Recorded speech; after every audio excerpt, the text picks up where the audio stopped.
Bien le bonjour à tous. Aujourd'hui, nous allons nous concentrer sur la mythologie grecque et plus particulièrement sur les 12 dieux de l'Olympe. À cette époque, la religion prenait une part importante de la vie des citoyens grecs et servait à protéger la cité. Quick story sur les 12 dieux les plus connus. Les 12 dieux de l'Olympe. D'abord, attardons-nous sur pourquoi l'Olympe. Le mont Olympe est la plus haute montagne de Grèce dont le sommet est entièrement caché par les nuages.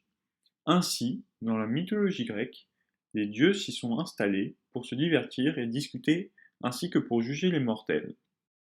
Seuls les plus puissants pouvaient siéger là-bas, et nous allons dresser la liste des 12 dieux de l'Olympe. Le premier est bien sûr Zeus.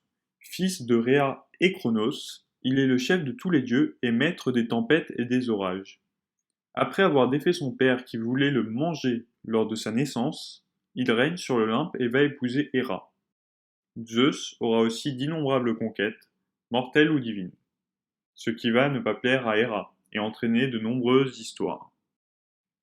La femme de Zeus est Héra. Elle est aussi la sœur de Zeus. Déesse du mariage, elle sera surtout décrite comme une femme jalouse qui va s'en prendre à toutes les conquêtes de Zeus. Elle maudira par exemple souvent les femmes ainsi que toute la descendance de celles-ci, qui succomberont au charme de Zeus. Elle prendra par exemple parti lors de la guerre de Troie. Hestia est la sœur de Zeus. Elle est la déesse du feu sacré et du foyer.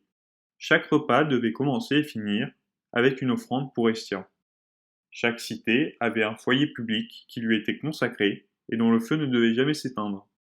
Ce feu était entretenu par des vestales. Poséidon est le frère de Zeus. Il règne sur la mer et est ainsi un dieu très important pour les Grecs.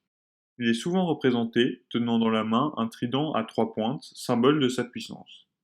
Un de ses surnoms était celui qui fait trembler le monde. C'est pourquoi les Grecs lui faisaient des offrandes avant chaque voyage en mer.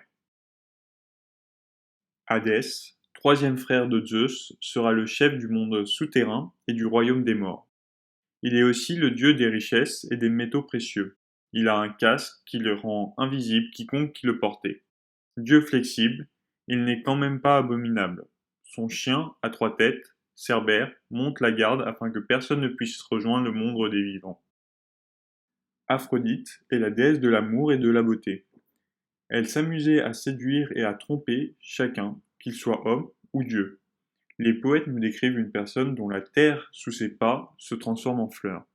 Paradoxalement, elle se marie à Héphaïstos, dieu laid et difforme de la forge, mais aura pour amant Arès, dieu de la guerre, mais aussi Adonis.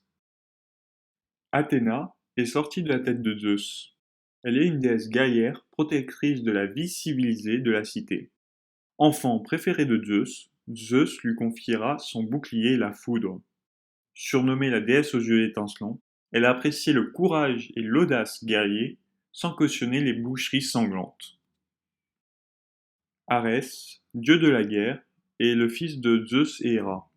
Malheureusement pour lui, il est détesté par ses parents et son caractère va être imprégné par ce rejet. Il est aussi le dieu de la destruction et sera surtout présent lors de batailles. Contrairement à Athéna, il sera surtout vu comme l'incarnation de l'aspect sauvage, brutal et désordonné du combat. Apollon, fils de Zeus et Leto, est considéré comme l'inventeur de la musique. Néanmoins, il a quand même répandu l'épidémie de peste dans le camp grec lors de la guerre de Troie. Dieu des arts, du chant et de la musique, de la poésie et de la lumière, il est en charge de divertir les autres dieux lors des banquets sur l'Olympe. Artémis est la sœur jumelle d'Apollon, fils de Zeus et Leto. Elle est la déesse de la nature sauvage et de la chasse. Comme beaucoup de dieux, elle peut être très cruelle. Actéon, petit-fils d'Apollon, la surprit dans son bain.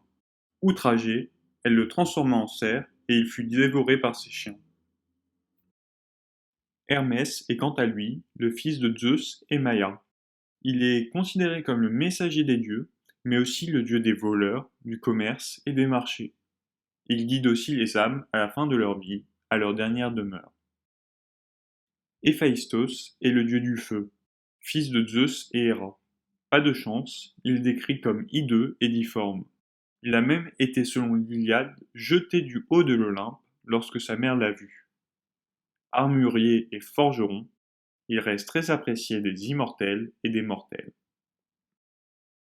Voilà qui achève cette courte présentation des dieux de l'Olympe.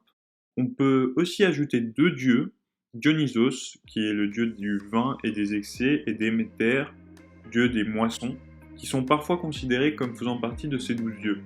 Ces dieux ont en tout cas rythmé la vie de la Grèce antique et ont laissé malgré eux d'innombrables histoires qu'on raconte encore aujourd'hui. J'espère que vous avez aimé cette vidéo, n'hésitez pas à liker, commenter et à vous abonner pour plus de contenu historique. Je vous dis à bientôt pour une prochaine vidéo. A plus!